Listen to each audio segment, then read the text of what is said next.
Cooking is really at its best when it's shared. Wow. So I'm off to visit inspiring communities across the country to see how food brings them together. That's a bit of all right, isn't it? Exploring some exciting places. It's extraordinary. It's huge, isn't it? Look at that. Beautiful. I can think of no better place to be. While sharing mouth-watering recipes of my own. That looks amazing. I can't wait to eat it. I'm at the ready. So let's get to it.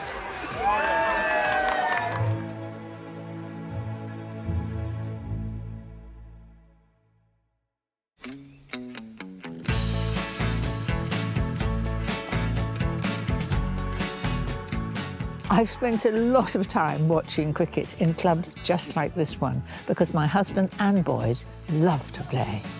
Breaking for tea during a cricket match has been a tradition as long as the game itself. It always reminds me of summertime. I used to pretend that I was there for the cricket, but it was the cricket teas that were my forte. I have some wonderful recipes to share that are perfect for any sporting picnic. And right off the bat, my brownies are always a hit. And there are never any leftovers for the next innings. Who doesn't love a chocolate brownie? I've got the ultimate recipe here.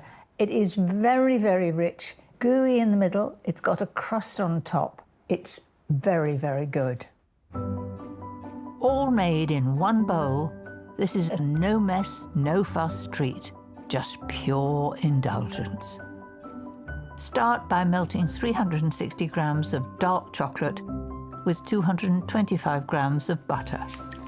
Just go on pressing against the side, mixing that until it'll run smoothly. It's got a lovely shine to it. Then add 225 grams of light muscovado. It's the perfect sugar to give the brownies a really gooey centre.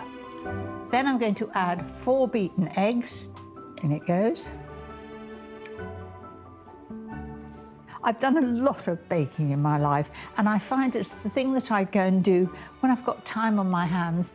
But most importantly of all, if you make good bakes, you're a friend of so many.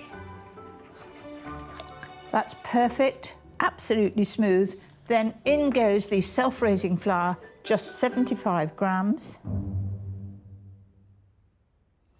You add it at the end because the chocolate was fairly warm and it wants to have cooled down. Beat that in, and it wants to go in smoothly. That's beautifully smooth, no sign of any flecks of flour. A teaspoon of vanilla extract will add to those rich flavours. Vanilla and chocolate go very well together, and it gives a really lovely flavour. Finally, 75 grams of dark chocolate chips. This is the perfect, indulgent chocolate brownie, and just to come across those few lumps of hard chocolate is lovely. No dividing up needed. Simply pour into a greased lined tin 30 by 23 centimetres. And if you think there's lumps in there, it's not, it's those chocolate chips. This gloriously gooey mix will need a little encouragement to make it level. Into the corner over here. That is perfect. Pop into an oven 160 degrees fan for about 45 minutes. I've been drawn in by the smell of chocolate, and the time is up for the brownies. Just look at that, a perfect brownie. Should have that lovely shiny top. Don't worry about the odd crack, part of its charm. Wait for it to cool before sharing. It'll be worth it. This reminds me of feeding my husband Paul and our boys when they played cricket in the village. We wives would all do it together. It was all a social thing, great fun. So cut it into 24, and then just cut these across little pieces because it really is very, very rich. It's melt in the mouth. It couldn't be more chocolatey.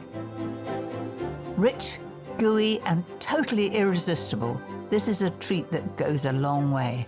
Perfect for sharing. This really is the ultimate brownie.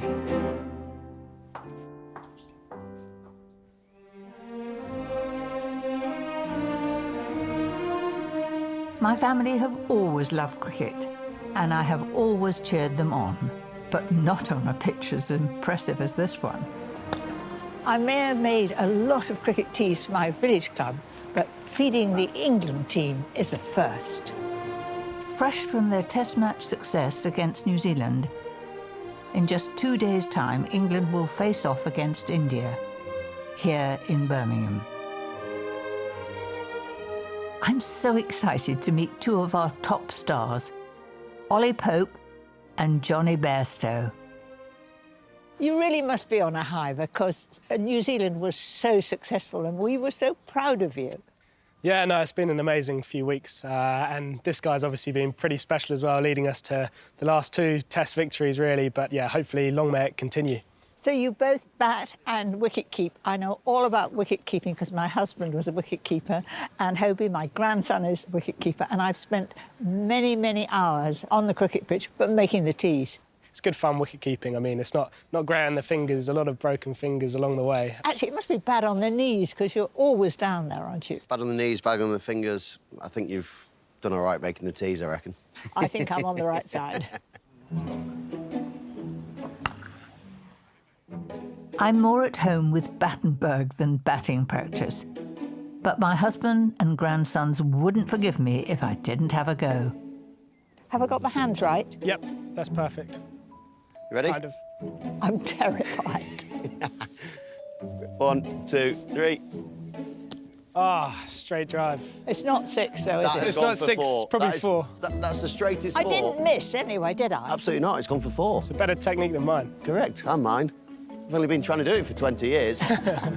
My first 4 at Edgbaston. Maybe I've got a 6 in me. Right, we'll go again. Wait a moment. They usually roll the sleeves up. Always roll the sleeves Get up. the guns out. Right. 1, 2, 3. Oh, that's a shot. But not far enough. I wanted to get it right over to your stand. Well, that's what Ollie said for a little while here as well, so you've hit it Yeah. further than him. Yeah, exactly. Well, there's I no couldn't even hit it that centuries far. Spending hours on a pitch like this one, you certainly would build up an appetite. Cricket teas, when I used to do them, were sort of ham sandwiches, scones, a nice fruit cake. Oh, those were the days, weren't they? Yeah, every now and again you get a cheese and ham toasty, don't you, as well? Well, every so- now and again. I wish we were having that these days. It's more like a protein shake and the more sensible options. Mind you, it does work, doesn't it? Every now and again. That's a good thing because I have a special dish to share that I know will bowl them over. Johnny and Ollie have certainly earned themselves a lovely lunch. This is a beautiful salad of rice, hot smoked salmon and asparagus. It's light, it's nutritious and full of flavour. I've got 300 grams of rice and wild rice and I've cooked it according to the packet. The wild rice is a grass and it gives it extra texture. 6 finely sliced spring onions, a bunch of flat leaf parsley and another of chopped dill create the perfect balance of flavours. I love the brightness of the herbs. It's got to look good as well as taste good. And of course, be very nutritious. So far, this is all about the herbs. But my mustard, honey and lemon dressing will give the dish a real boost. Good to make it in a jug because I'm not going to splash it all over myself. Steadily pour in 180 ml of olive oil to emulsify into a thick dressing. Then add the zest of 1 lemon for extra bite. Right, now the rice is well blended with all those herbs. I'm going to add the dressing, a little pepper and salt, and it will give it a real depth of flavour. Pop the rice into the fridge to absorb all that gorgeous dressing. Then it's on to the asparagus. You don't want all that tough old stalk there, so you just snap these off. If the spears are thick, cut them in half lengthways. But these young asparagus look the perfect size. I'm going to take these, make all the heads level there like little soldiers, and then shred up the ends. So people will get perhaps little short pieces of nice tender asparagus, or they might get the end. Just a little salt in there like that. Only boil the asparagus for 3 minutes. I don't want them to be soggy. While that's doing, I'm going to cut the eggs up. I've soft boiled the eggs for about 6 minutes. That's just perfect. Gosh, they've got bright yellow yolks. That means that the hens have been beautifully fed. Eggs are ready, and so is the asparagus. Run them immediately under cold water. It will stop the cooking and keep them green. There we are. And now for the final ingredient, hot smoked salmon. It comes already prepared, and I'm just going to flake that up. And you'll be surprised when you actually break it up. It's a lovely pale pink. Normally, salmon is smoked raw, always has been. This salmon has been salted first, then smoked at 50 degrees rather than the normal 25. All that's left is to bring these wonderful ingredients together. So often a rice salad is absolutely boring because there aren't enough exciting things in it. And I'm not sort of doing a pattern or anything, I'm doing it fairly informally. So where's there a gap? Just there. There we are. And top it off with that hot smoked salmon. I do like to keep these flavours separate. And I'm not going to toss it or anything because that will spoil the appeal. That's it. Just a tiny sprinkling of pepper over the top.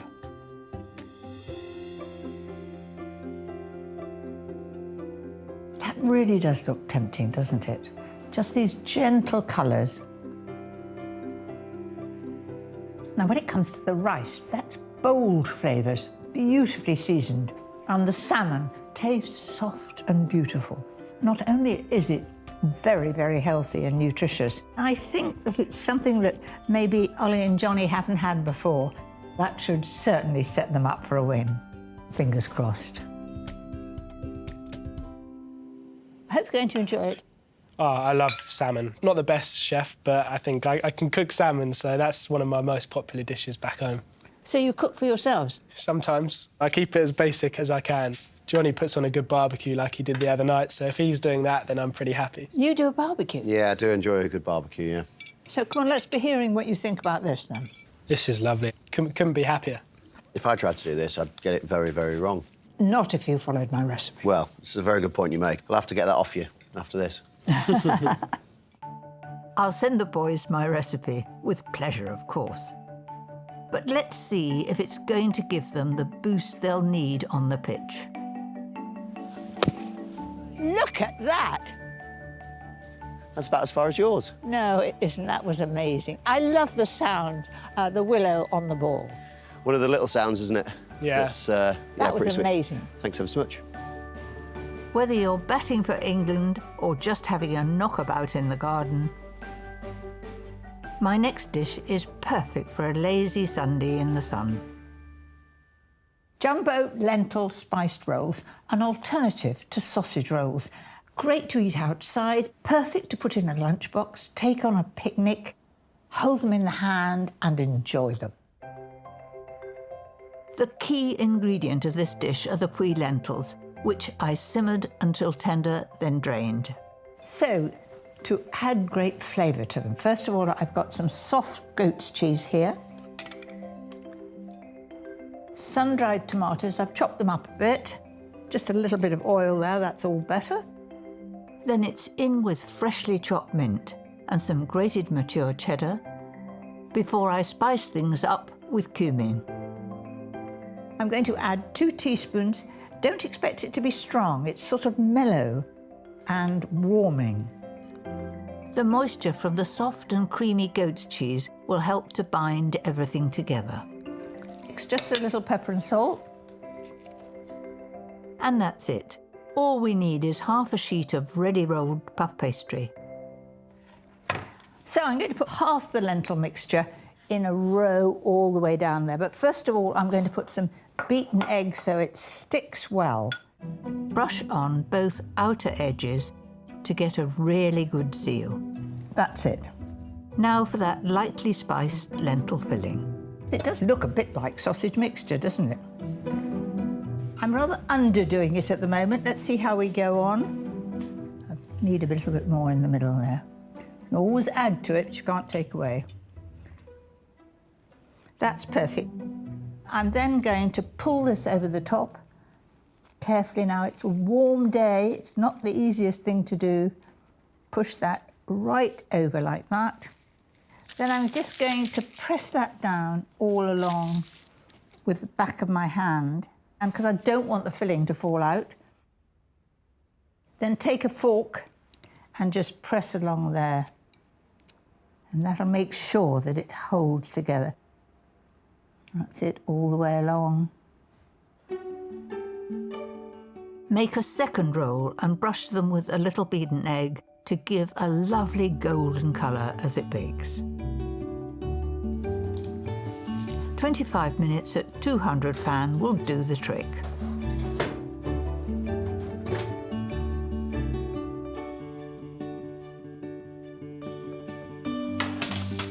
I'm really pleased with those. I think they look quite incredible. Right, I'm going to cut them into 3. Oh, it's going through beautifully crispy. I think I better have a taste.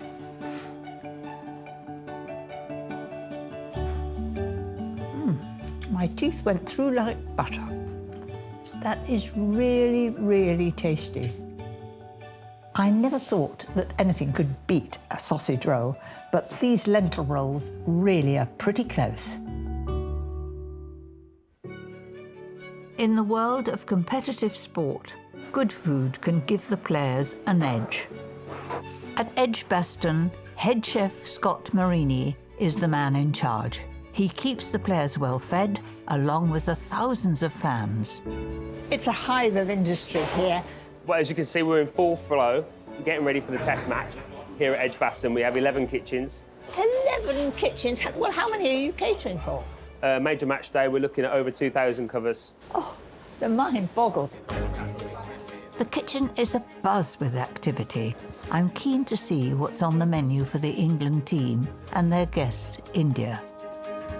What we're going to do with this, Paul? I've got little squash steaks. I'm going to char grill, and I'm going to do with the onions and the rest of the butternut squash. I'm going to do butter bean cassoulet and infuse it all together. I love butter bean cassoulet. Very delicious and pretty healthy too. Oh, delicious. Yeah, well, that's for the players, so only the best.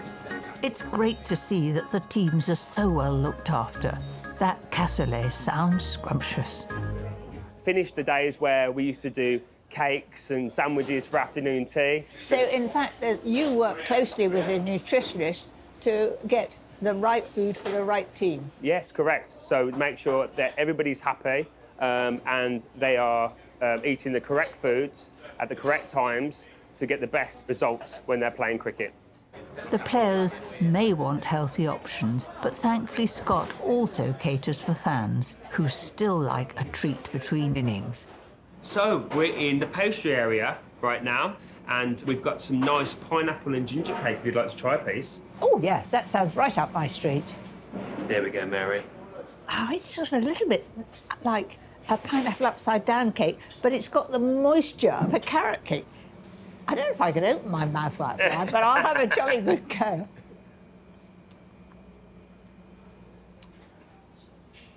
That's a bit of all right, isn't it?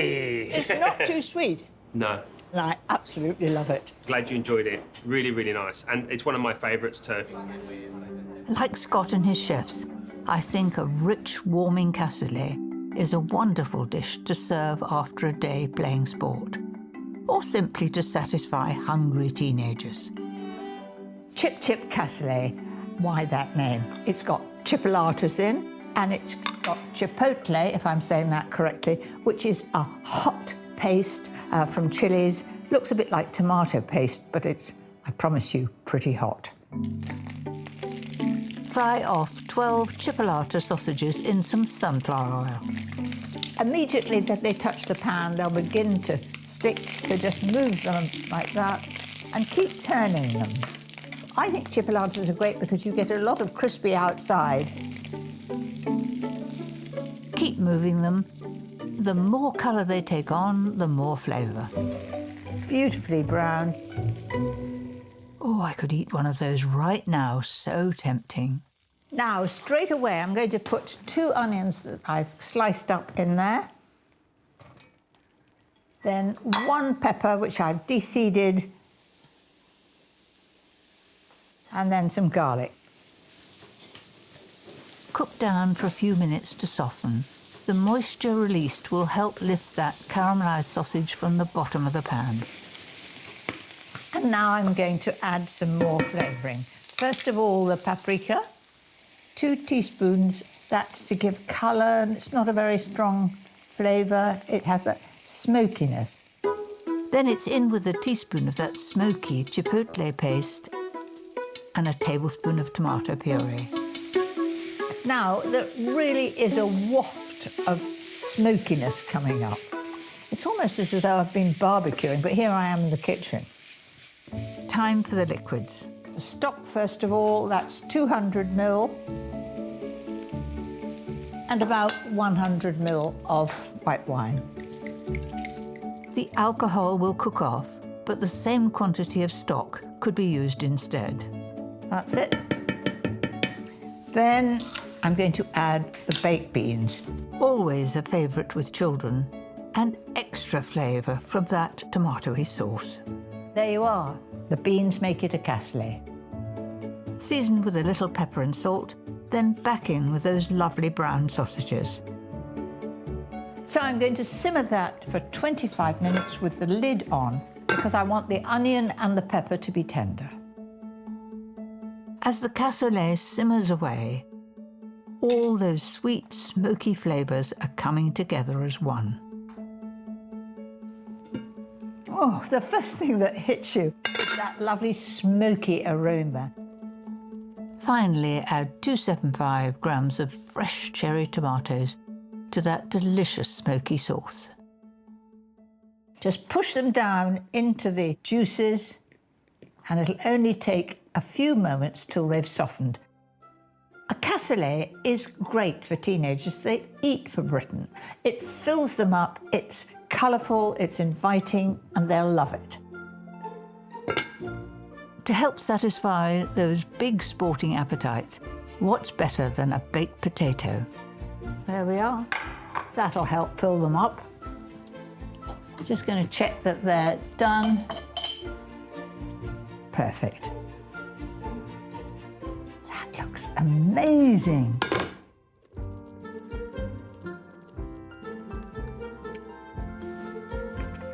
Really filling, and what I like is the extra smoky sauce that will go so well with those potatoes. You can spoon it over and it'll make a complete meal.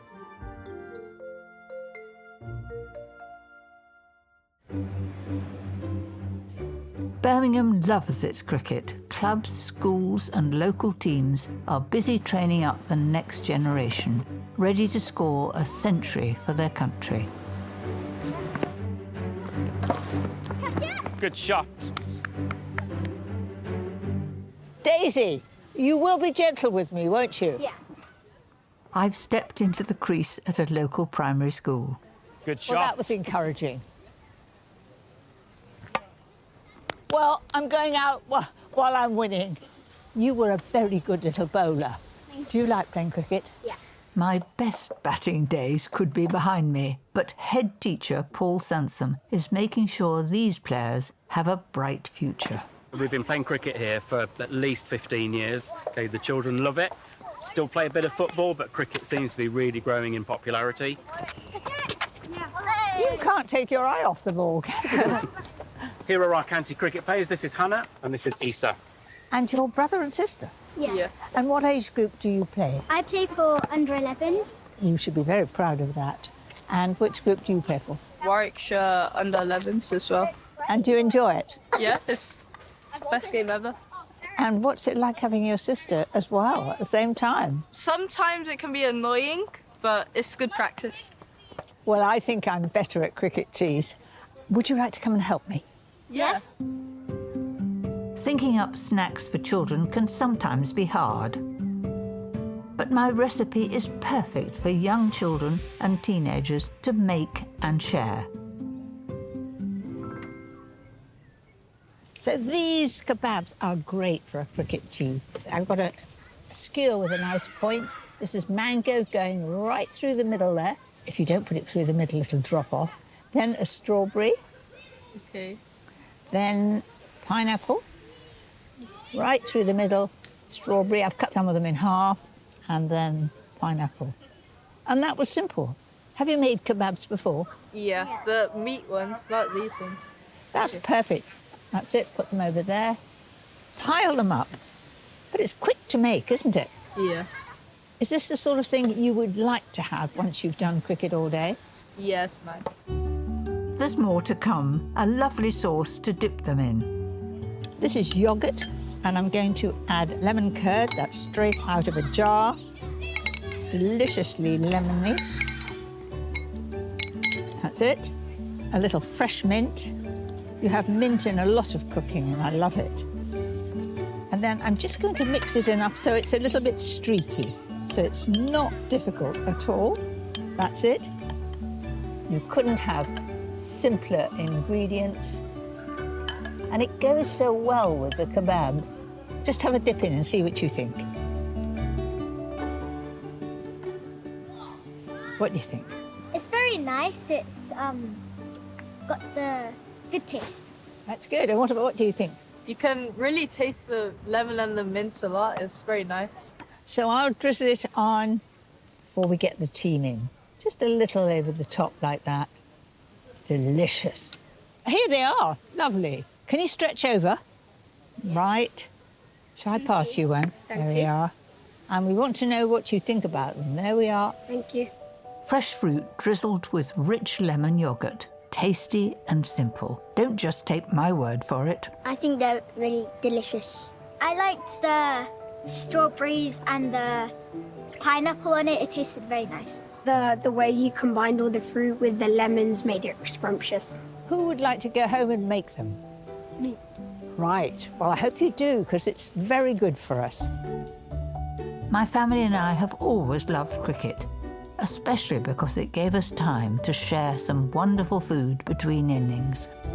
What a treat meeting the England cricket team and the children that are the future of the sport. And given the right nutritious boost, that future looks very bright indeed.